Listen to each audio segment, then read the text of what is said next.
Hi, I'm Jennifer Beckstrand, and this is my new Jennifer Beckstrand's 10-Minute Book Club.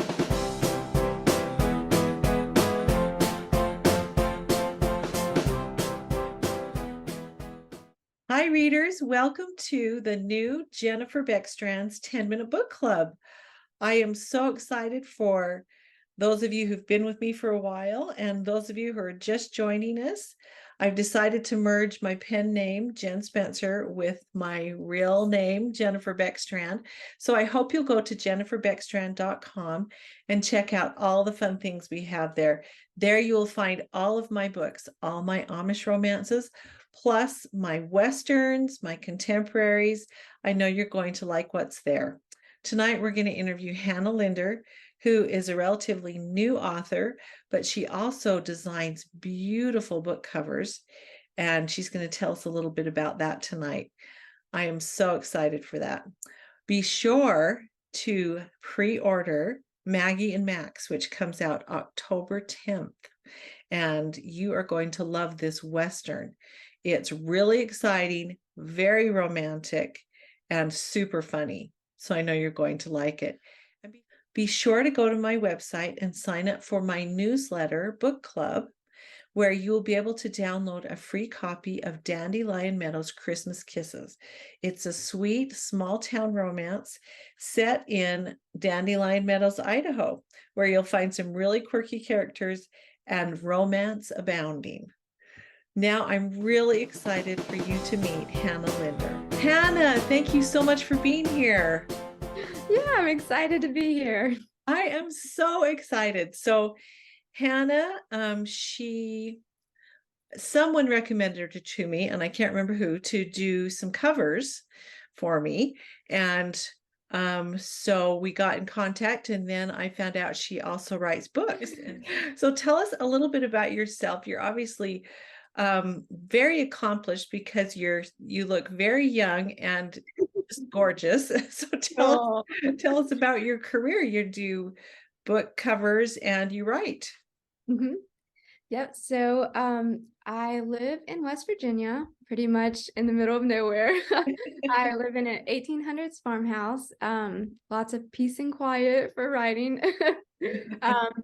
As a career, I design book covers. I work for traditional publishing houses and individual authors.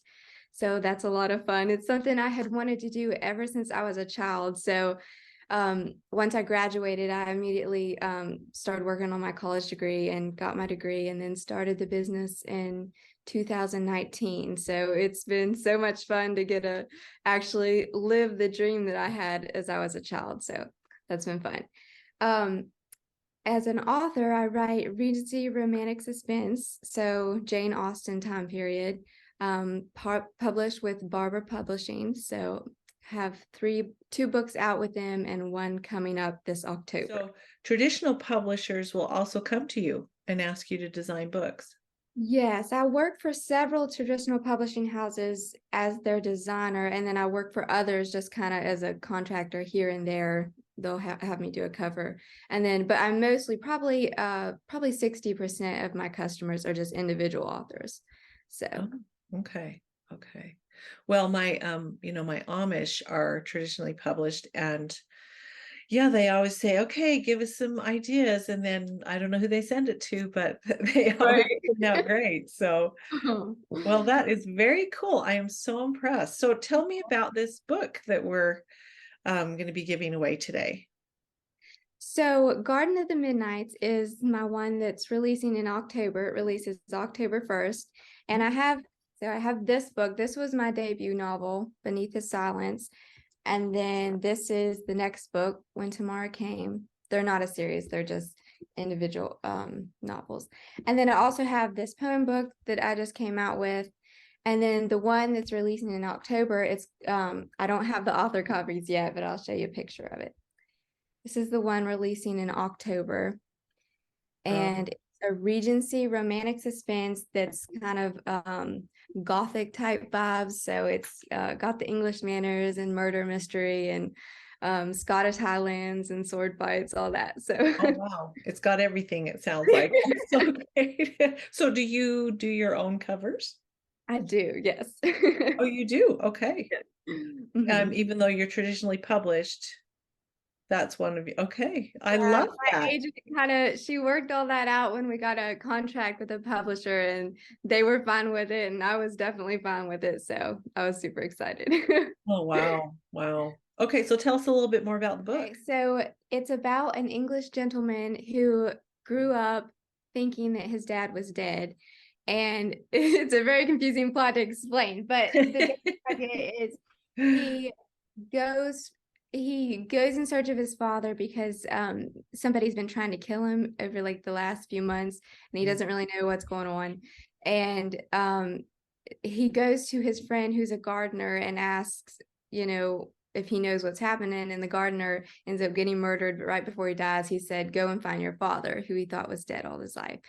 And so basically the book starts from him going on this quest to figure out who's trying to kill him, what's going on. And his situation ends up going from riches to rags, basically. And he pretty much loses almost everything and possibly the woman he loves. So I don't want to give too much away, but that's the general idea. Oh, it sounds very exciting. Oh. So do you have to do a lot of research for those books?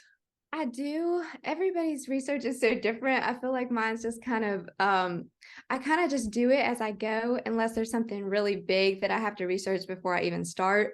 But on most stuff when I'm writing, I have all these Google tabs up and I'm like typing in all this random stuff. So I pretty much research in the scene as I'm writing it. Right. Okay, that makes me feel so much better because I hate research, and that's how I do it. And this morning, because I've started this new Amish romance, and it's set in Colorado in this area where they grow potatoes. And so I was watching this YouTube video about how to grow potatoes. My husband came up and he's like, What are you doing?" Like, well, I'm in this chapter where they're growing potatoes, so now I need to know how to do it. So that's kind of how I am too. So I like hearing that I'm not the only one. Right. I see sometimes where these authors read like 20 research books before they get started. And I'm like, oh, that's wonderful, but that's just not my personality. So Yeah. Yeah. everybody's different on that. I like to get to the story. So Mhm. yeah. Yeah. And the details are great, but the story, I like to just, yeah, do that first, fill that in first. So, well, wonderful. Okay. So I have just a couple of fun questions for you. Okay. What is your favorite romantic movie? Do you have one? I definitely have one. Oh, And it's been the same since I was probably like 12 years old. Um, it's called Tuck Everlasting. I don't know if oh you've yeah. ever. I've never seen that, but it's a love story. I didn't realize it was a love Story. story. Yeah, and basically the premise is this girl who lives in a fancy set in the Edwardian era, but she's in a super strict family, and she ends up stumbling across this family in the woods who lives forever, and like they never change. So like the guy that she meets is actually hundreds of years old, but he looks like he's her age. And so this water that they found a long time ago makes them live forever. And so she meets this guy, falls in love with him, and then like as the movie goes on, she has to decide at the end if she's gonna drink the water and live forever, or if she's gonna live and die like everybody else. So it's just super passionate and romantic. It's a super good Ooh, movie. okay. I'm gonna have to watch that one. I didn't know the premise, but I didn't realize it was that much of a love story. So, and that has some great themes in it, right? And some great Yeah. explorations of things like, do I really want to live forever? That's Right. interesting. It is. It's very intriguing. Okay, well, good. And do you have a show that you like to binge watch on Netflix or, wherever you binge watch shows? Hmm. I would probably say, well, I love Gunsmoke, but it's not really the type of show that you Oh. binge watch so much. So I would say my favorite show to binge watch would probably be Smallville. It's kind of a Superman show. We did watch it with Clear Play because it takes out the cussing and it has some scenes, but it's a super fun show. Clear Play is just my best friend. Great episodes. I remember one episode, I think it was Amy Adams' first episode. Do you remember this? Do you know who Amy Adams is, the actress? I don't think so. Anyway, she had to like suck fat out of people, or I mean, they had some weird ones, but Yeah, our granddaddy actually came over and watched that episode with us, and it was one of the first episodes he watched of Smallville, and he was like, "If this is what this show what is, is I do not like it." I'm like, "Oh, that was the worst episode for him to start It out on." was really weird. Yeah. Yeah, that was kind of a weird one. Okay, so last question. If you're stuck on a desert island, what 3 things would you take with you? Ooh, that's a hard one. I would say probably I would definitely want to have my Bible there. And I would probably also want a large supply of paper and pen. That way I could write and keep myself entertained. And then I think I would want a huge trunk full of books, Mm. especially if I was there by myself. Those are great picks. I often think, okay, if I'm stuck in some prison somewhere, I would just want paper and a pencil, Yeah. unlimited, just so I could, Right. yeah. Although my hand does cramp up after about 5 minutes, so I'm super grateful for modern technology. Computer. Yes. I have a friend who still writes her books out, and I just think, oh, no No. way. I'm Yeah, so I glad would for a never do computer. it. Me too. Well, Hannah, it's been such a pleasure. Readers, please go check out her book, Garden of the Midnights. It sounds amazing. Oh, well, thank you for having me. It's been so fun.